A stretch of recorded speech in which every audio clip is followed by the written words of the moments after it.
Jadi serangan jantung pada diabetes itu punya spesifikasi yang khusus.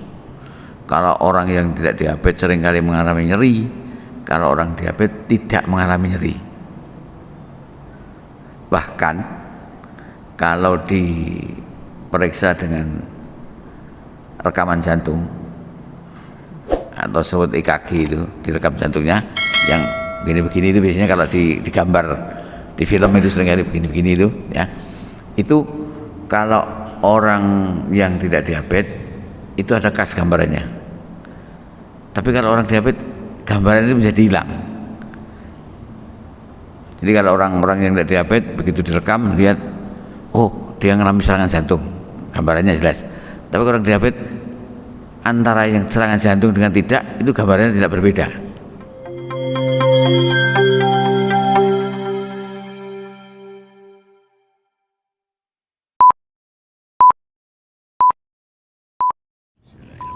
Assalamualaikum warahmatullahi wabarakatuh.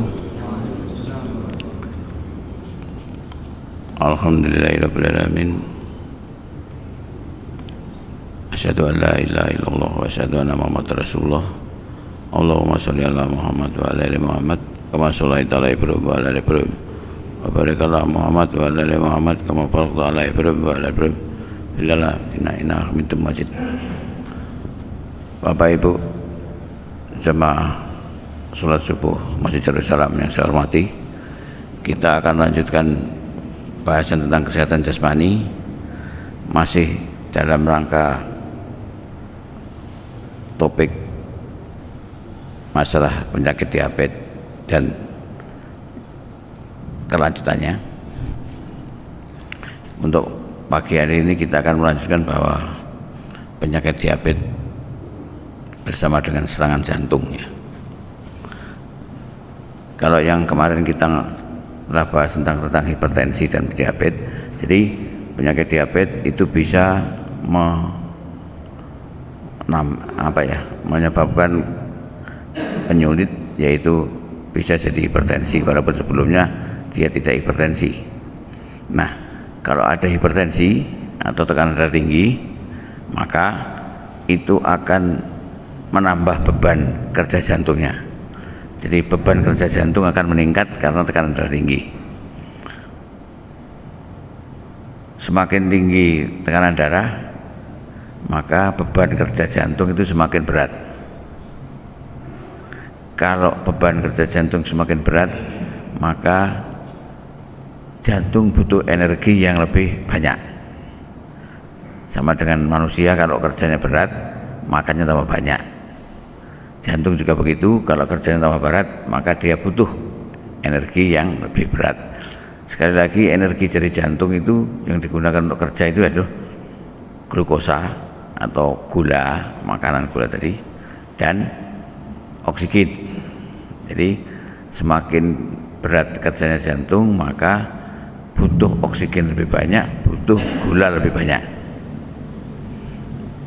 Nah, pada kasus diabetes, karena ada gangguan masuknya gula ke dalam sel, maka energi tadi akan semakin menipis kalau kerjanya lebih berat.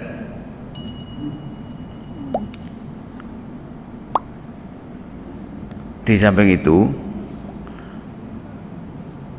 bahwa penyakit diabetes itu menyebabkan gangguan pada pembuluh darah kecil. Jadi urat darah yang kecil itu terganggu fungsinya. Karena apa? Karena lapisan di dalamnya itu menjadi berubah, atau dalam tanda petik ada kerusakan-kerusakan pada lapisan pembuluh darahnya yang bagian dalam.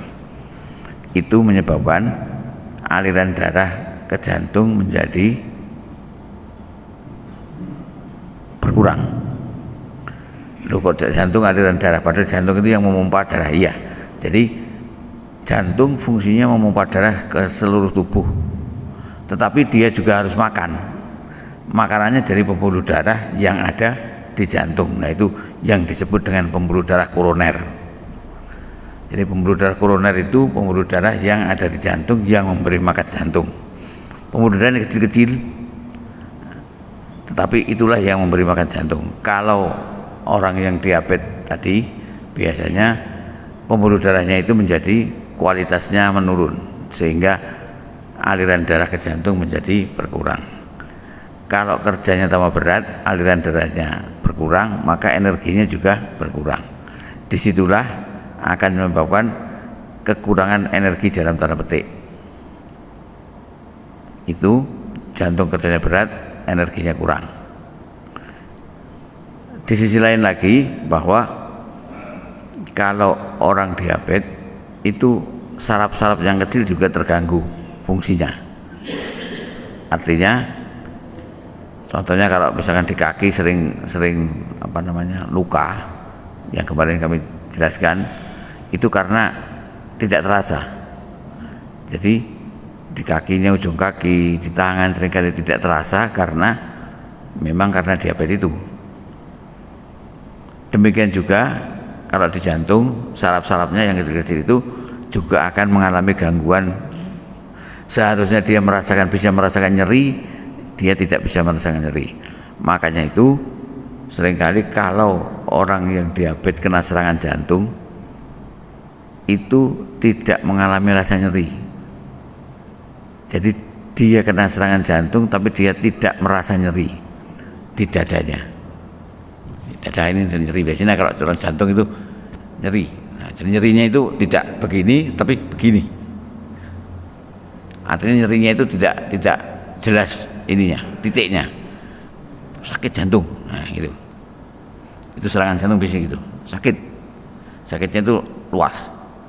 Tidak hanya titik. Kalau sakit titik itu biasanya yang sakit itu adalah di daerah bagian luar di otot-otot. Tapi kalau jantung itu sakitnya itu sakit begini. Nah, ini jelas. Nah, itu karena sarafnya tadi terganggu, maka dia juga mengalami gangguan merasakan sakit. Jadi serangan jantung pada diabetes itu punya spesifikasi yang khusus. Kalau orang yang tidak diabetes seringkali mengalami nyeri, kalau orang diabetes tidak mengalami nyeri. Bahkan kalau diperiksa dengan rekaman jantung atau sebut EKG, itu direkam jantungnya yang begini-begini, itu biasanya kalau digambar di film itu seringkali begini-begini itu ya. Itu kalau orang yang tidak diabetes itu ada khas gambarannya. Tapi kalau orang diabetes gambaran itu menjadi hilang. Jadi kalau orang-orang yang tidak diabetes begitu direkam lihat, oh dia mengalami serangan jantung, gambarannya jelas. Tapi kalau orang diabetes antara yang serangan jantung dengan tidak, itu gambarannya tidak berbeda. Itu spesifiknya. Jadi seringkali orang diabetes kalau kena jantung, baik dia yang dia rasakan maupun direkam dengan rekaman jantung itu sama-sama tidak kelihatan. Nah terus gimana? Ya mohon maaf, kadang-kadang seringkali begitu serangan dia langsung menghadapi malaikat begitu, karena tidak terasa dia.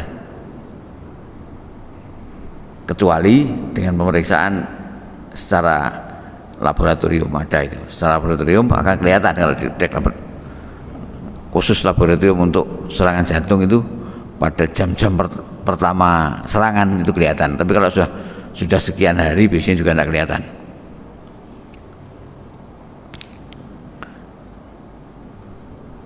Oleh karena itu biasanya kalau orang yang diabetes dengan beberapa gangguan komplikasi istilahnya ya, itu obatnya menjadi banyak. Sebelumnya sudah banyak, tambah banyak lagi. Tapi ya itulah, mau bagaimana lagi, karena memang itu yang harus dikendalikan.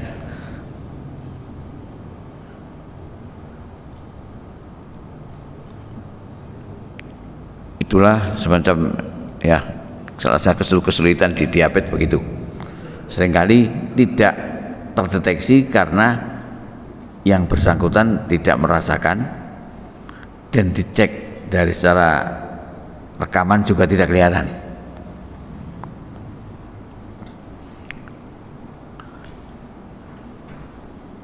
Nah, kalau sudah begitu bagaimana ya? Sekali lagi, pada waktu sudah ditentukan bahwa dia adalah kena diabetes, maka sekali lagi harus dikelola dengan baik.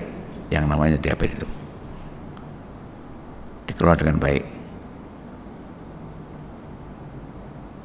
rajin kontrol, dikontrol secara rutin, mungkin berapa tergantung dari risiko-risiko yang dihadapi. Oh, ini diabetes dengan risiko tekanan darah tinggi, maka obat tekanan darah tinggi harus diminum terus. Kemudian obat-obat yang terkait dengan pengentalan darah harus diminum terus agar darah tidak kental. Nah, berkaitan dengan hal tersebut juga seringkali diikuti kalau sudah ada gangguan koroner, itu juga sering ada gangguan-gangguan di otak, di pembuluh darah otak. Itu hampir mirip. Pembuluh darah otak dengan pembuluh darah koroner itu mirip, cuma kalau di otak pembuluh darahnya lebih besar, kalau di koroner kecil. Tetapi di otak pun yang kecil juga banyak, artinya pusat yang ada di leher besar, tapi kalau sudah masuk ke otaknya juga banyak yang kecil-kecil. Oleh karena itu, karena sama dengan gangguannya di jantung, maka yang di otak itu orang diabetes juga rentan kena serangan stroke. Jadi diabetes dengan stroke, diabetes dengan jantung itu rentan seringkali. Nah, stroke, kalau stroke itu tergantung dari lokasi stroke-nya di mana. Ada stroke yang artinya lokasinya tidak begitu vital, ada yang vital. Maka demikian, seringkali kalau kita dengarkan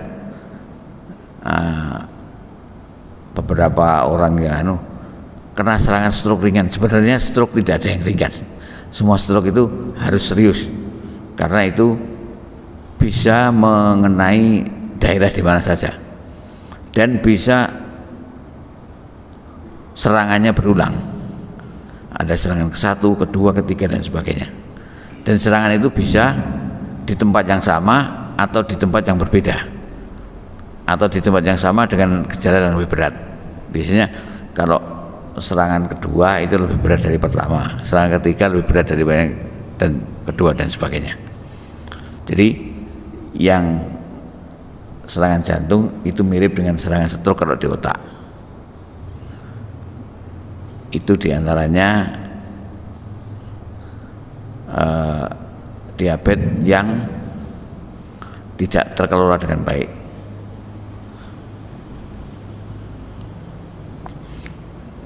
Jadi kalau kita merangkum dari awal dulu bahwa penyakit diabetes itu bisa mengenai hampir semua organ kalau tidak dikelola dengan baik.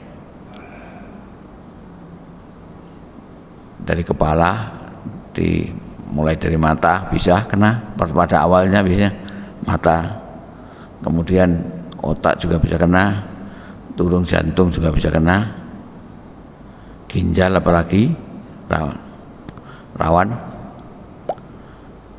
usus juga begitu. Biasanya orang diabetes seringkali pada tahap tertentu kalau kena saraf-saraf di ususnya, maka dia akan sering mengalami diare, mencret-mencret, tapi mencretnya tidak khas. Nah, itu biasanya karena itu. Kemudian juga bisa kena daerah-daerah luka-luka di mana-mana, yang lukanya seringkali juga tidak merasa nyeri. Jadi orang bisa kena api itu sakit, tapi kalau orang diabetes tidak sakit.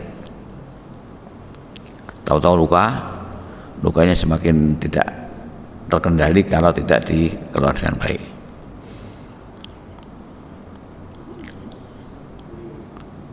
Jadi kira-kira secara rangkuman diabetes seperti itu. Oleh karena itu, mari kita lakukan pengelolaan dengan baik. Satu, dengan mengatur makan. Jadi makannya kalau diabetes harus diatur dengan baik, mengatur makan.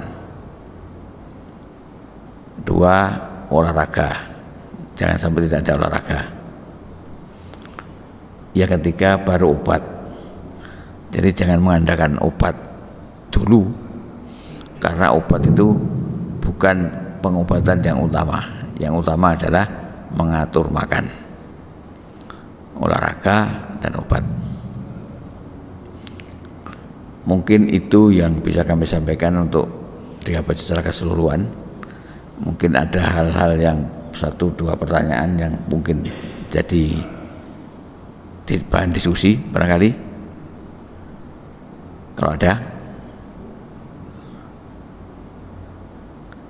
Kalau tidak ada, itulah kira-kira serial diabetes. Mungkin nanti yang akan datang kita akan serial yang lain, penyakit lain yang mungkin bisa kita diskusikan. Demikian, terima kasih atas segala perhatian dan mohon maaf ada yang kurang. Kami akhiri. Assalamualaikum warahmatullahi wabarakatuh.